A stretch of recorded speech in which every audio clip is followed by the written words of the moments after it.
speaker itu.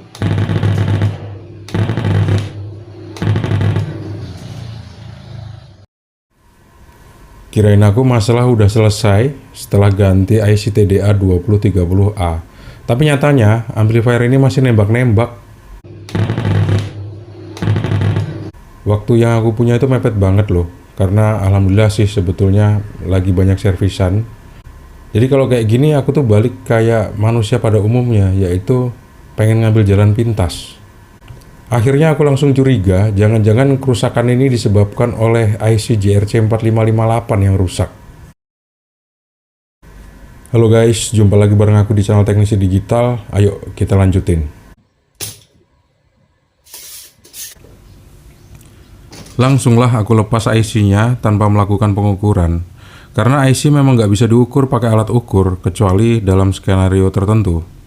Setelah dilepas, langsung aja aku tes ulang apakah dia masih nembak-nembak. Ternyata setelah dites, emang beneran nggak ada perubahan sama sekali. Kalau kayak gini aku jadi curiga sama tegangan output PSU. Dan ternyata tegangan di output PSU terlihat aneh banget, terukur dari 2 sampai hampir 200 volt DC. Aneh banget loh. Tegangan yang terukur tuh sangat nggak stabil kayak gini. Padahal harusnya kan terukur sekitar 24 volt ya.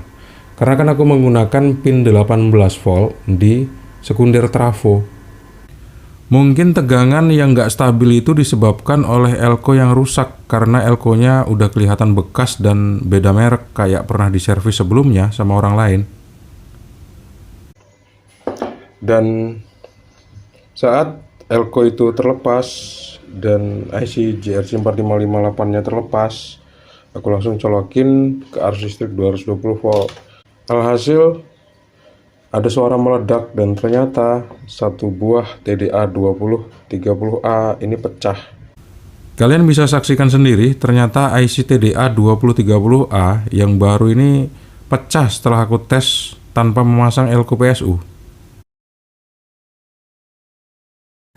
Awalnya aku pengen cepat untung tapi malah buntung guys, karena IC TDA 2030A ini pecah setelah aku tes.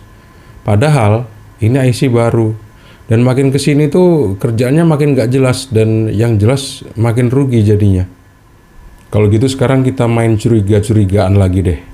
Aku mau curiga sama dioda kiprok atau dioda pengarah arus di power supply. Jangan-jangan dia yang rusak. Ternyata setelah melakukan pengecekan pada dioda pengarah arus ini, heran, diodanya masih bagus semua loh. Terus apanya yang rusak?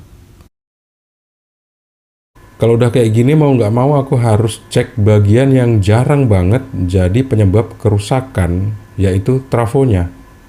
Terutama trafo bagian sekunder. Dan barulah di sini ketahuan hasilnya, tegangan output sekunder trafo terukur hampir 200 volt AC. Padahal seharusnya terukur sebesar sekitar 20 volt AC. Tadinya aku pengen cepat untung dan pekerjaannya cepat selesai, tapi ternyata enggak. Tapi minimal dapat pengalaman baru lah. Karena meskipun kita pernah beranggapan sebuah komponen itu jarang rusak, itu bukan berarti dia nggak akan pernah rusak ya. Nyatanya kayak trafo ini.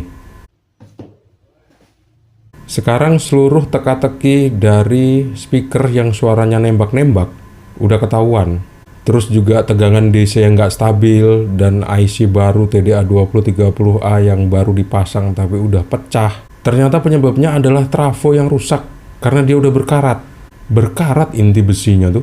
Dan kemungkinan besar juga kelembapan yang menyebabkan trafo ini berkarat itu juga merusak lapisan dari kawat trafonya. Hasilnya adalah tegangan output sekunder yang kacau. Terima kasih sudah menonton video ini sampai habis. Jangan lupa untuk klik like, subscribe, dan membagikan video ini ke teman-teman kalian. Sampai jumpa di video selanjutnya. Assalamualaikum warahmatullahi wabarakatuh. See you and bye-bye. Oh iya, awalnya speaker aktif ini masuk ke bengkel, diambil dari gudang yang jarang dibuka. Habis itu, kalau misalnya kita cek kondisi dari speaker aktifnya, ini udah memprihatinkan banget. Kabelnya banyak dimakan tikus, udah pada dirubung semut, lembab, habis itu speakernya juga udah pada berlubang, kertas-kertas dan membrannya itu. Pengennya sih untung karena biaya servisnya murah gitu, ganti komponen yang remeh-temeh. Tapi nyatanya enggak, malah habis banyak dan endingnya speakernya nggak bisa diperbaiki. Saran aku sih kalau misalnya pengen untung, jangan pernah perbaiki speaker aktif rongsokan atau amplifier rongsokan. Jadi mending beli baru aja, karena yang baru itu murah-murah. Linknya udah aku taruh di deskripsi video ini atau di atas nanti bakal muncul. Cek aja di situ terus dicek up deh.